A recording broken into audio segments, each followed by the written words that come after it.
안녕하세요. 대기업에서 자동차 산업과 2차 전지를 심도 있게 분석해서 전달해드리는 멘토 한중입니다.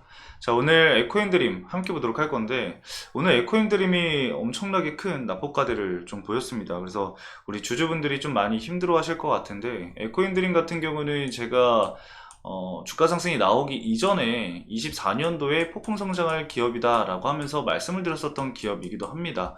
그 이후에 주가 상승이 정말 큰 폭으로 상승이 나왔었는데, 그래서 저도 이 에코인 드림에 좀 애정을 좀 갖고 있는 기업이라서 오늘 여러분들의 마음이, 제가 투자자는 아니지만 그래도 제가 애정했던 기업인 만큼 여러분들이 얼마나 힘들지 그 부분을 좀 충분히 이해를 하고 있습니다. 그래서 지금 여러분들이 궁금해하실 부분이 어떤 것일지를 좀 고민을 해보다가, 일단은 오늘 이유 없는 하락인지에 대해서 좀 말씀을 좀 드려야 될 것 같아요. 현재 갑작스러운 폭락에 대한 이유가 사실 가장 궁금해하실 텐데, 이 부분에 있어서 좀 말씀을 드려볼까 합니다.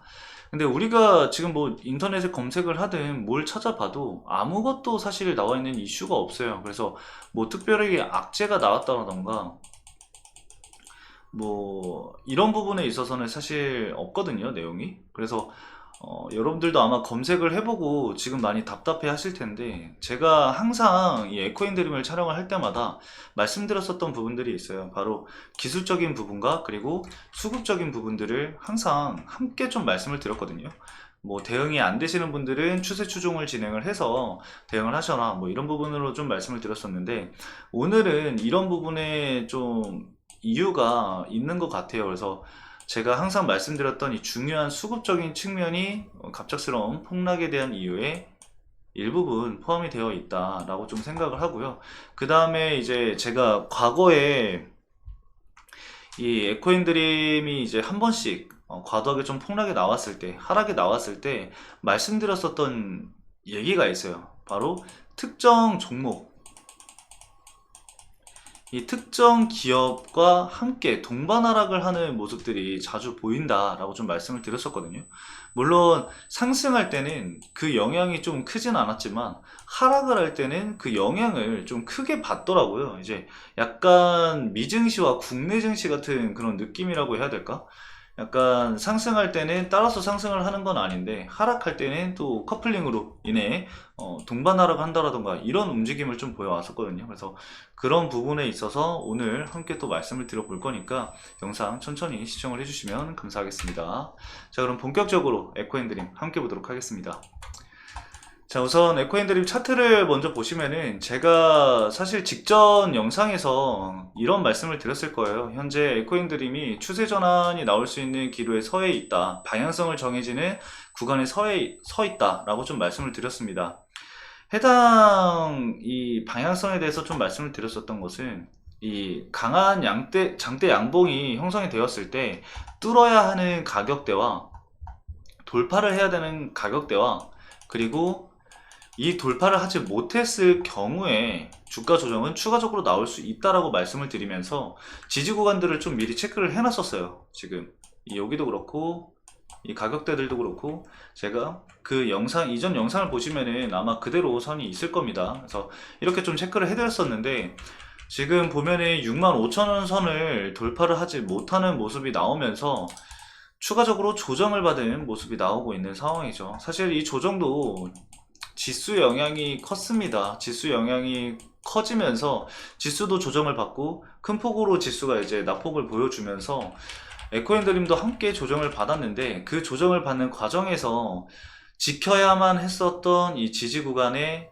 이탈이 나오게 되면서 오늘 추가적인 과한 낙폭을 보였다라고 좀 볼 수가 있을 것 같아요. 수급적인 측면도 기존에 있었던 매도 물량들이 좀 매수 물량이 찍혀 있었던 이 주체 쪽에서 매도 물량이 나오면서 지금은 매수 쪽에는 이름을 없앴거든요. 그래서 그런 부분들도 좀 중요하게 작용을 한 것 같습니다. 그건 제가 잠시 후에 어디인지 말씀을 드릴 거고요. 그리고 제가 아까 특정 종목을 따라간다라고 말씀을 드렸었잖아요. 그 기업이 바로 엔캠입니다. 사실 엔캠이 좀 과한 낙폭을 보였을 때마다 에코핸드림도 함께 좀 과한 낙폭을 보였었던 걸 볼 수가 있겠는데, 항상 엔캠보다 에코핸드림이 더 큰 하락세를 보였어요. 그리고 엔캔 같은 경우는 지금 추가적인 상승 이후에 하락을 한 거라서 큰 영향은 없겠지만 에코인드림 같은 경우는 추세 전환이 나온 시점이 아니었기 때문에 주가 하락이 좀 강하게 나온 모습이죠. 그래서 이런 부분들이 조금은 이 엔캠과의 상반된 흐름을 보였다라고 보시면 될 것 같습니다.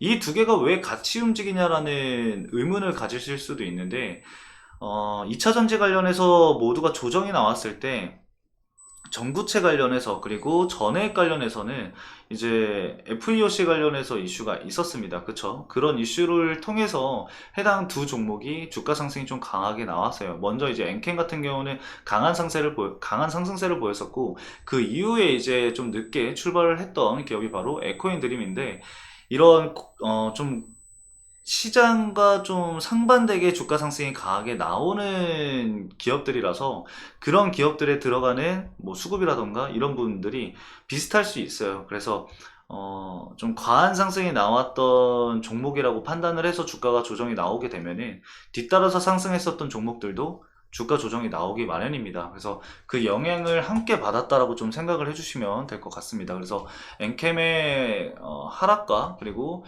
이 에코인드림의 하락을 비슷하게 좀 보시면 될 것 같은데 사실 엔캠 같은 경우는 주가 상승이 좀 강하게 나왔었고 신고가를 다시 한번 갱신을 했기 때문에 이 상승에 대한 피로도가 누적이 되면서 조정이 나온 거라고 좀 볼 수가 있겠는데 에코인드림은 사실 그게 아니거든요. 근데 이제 주가 하락이 나오다 보니까 여기서도 이제 물량이 좀 빠진 것을 좀 확인을 할 수가 있습니다. 그래서 과도한 하락이 지금 나온 상황인데 제가 일단은 체크해뒀었던 가격대로는 42,000원, 41,500원 이 가격대를 현재는 지켜줘야 되는 상황이긴 합니다. 여기서 추가적인 하락이 나오게 되면은 너무 사실상 기존에 이제 적용이 됐었던 기대감이라던가 그리고 뭐 수주라던가 이런 부분들이 반영이 안 되는 가격대까지 내려가기 때문에 그러면은 오히려 이 밸류에이션에 대한 부담감이 높아졌을 때 지금은 오히려 밸류에이션에 대한 이 가격 매력도가 높아지고 있다라는 것도 맞거든요. 근데 뭐 지금 당장 뭐 매수를 하셔라 뭐 이런 부분은 아니고요. 추가적으로 자리를 잡아가는 시점이 어디인지는 좀 더 체크를 좀 해봐야 될 것 같습니다. 그래서 지금 보시면은 장기평선 위쪽으로 아직 위치에 있기 때문에 일단은 241선을 지켜주는지는 좀 체크를 해봐야 될 것 같습니다. 내일 추가적으로 매도 물량이 쏟아지는 게 아닌 이상 241선은 좀 지켜주면서 한번 외바닥을 형성을 하고 이 RSI 또한 과대납폭 쪽으로 이제 변경이 되게 되면은 추가적인 회복세는 나올 수는 있습니다. 그래서 그 시점이 언제인지는 좀 체크를 해보면서 우리가 좀 기다려 봐야 될 것 같긴 합니다. 그래서 앞으로의 이 수급적인 측면을 제가 좀 더 디테일하게 보면서 여러분들에게 말씀을 드려볼 거니까요. 참고를 좀 해주시면 될 것 같고요. 일단은 수급적인 측면을 보면은 120일 기준으로 꾸준히 매수세가 유입이 됐었던 걸로 봤을 때 JP모건이랑 모건스탠리 쪽에서 최근에 이제 계속 매도 물량이 나왔었어요. 고가 부근에서부터 계속 매도를 하고 있었거든요.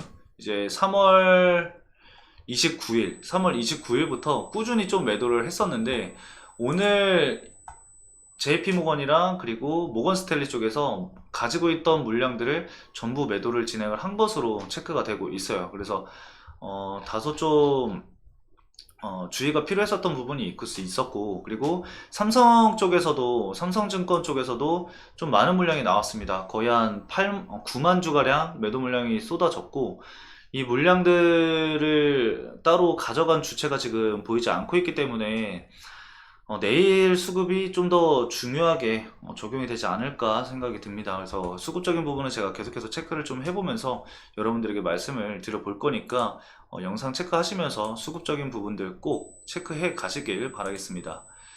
자, 어제 기준으로 봤을 때 NH와 유화 쪽에서 이제 계속 상위 매수를 좀 달리고 있었는데 오늘 매도 물량 일부 나온 것은 메이저 수급이었던 NH투자증권 쪽에서 일부 매수를 진행을 한 것은 확인은 했습니다. 한 5만 주 정도 추가적으로 매입이 된 걸로 확인해요. 그래서 기존에 있었던 메이저 수급들까지 매도 물량이 쏟아지게 되면은 더 큰 하방 압력을 좀 받게 될 것 같습니다. 그래서 수급적인 부분은 제가 계속해서 체크를 좀 해보면서 여러분들에게 말씀을 드려볼 거니까요. 참고를 좀 해주시면 될 것 같고요. 일단은 수급적인 측면을 보면은 120일 기준으로 꾸준히 매수세가 유입이 됐었던 걸로 봤을 때 지금은 오히려 이 밸류에이션에 대한 부담감이 높아졌고 넣었겠지만 지금은 추가적인 일부 매수세가 유입이 되고 있는 것을 보이고 있으니까 이 부분을 계속해서 추가적인 매수세가 나오는지 체크는 좀 해봐야 될 것 같아요. 그리고 연기금 쪽에서도 계속 매도 물량이 나왔는데 이 매도 물량 자체도 언제쯤 사그러 드는지도 한번 같이 보면서 좀 지켜봐야 될 것 같습니다. 지켜보면서 특이사항이 있으면 따로 말씀을 드려볼 거니까요. 여러분들 다음 영상도 꼭 체크를 해주시길 바라겠습니다. 자, 오늘 영상 간단하게 여기까지 말씀을 드리면서 마치도록 하겠습니다. 오늘도 시청해주신 여러분들 감사합니다.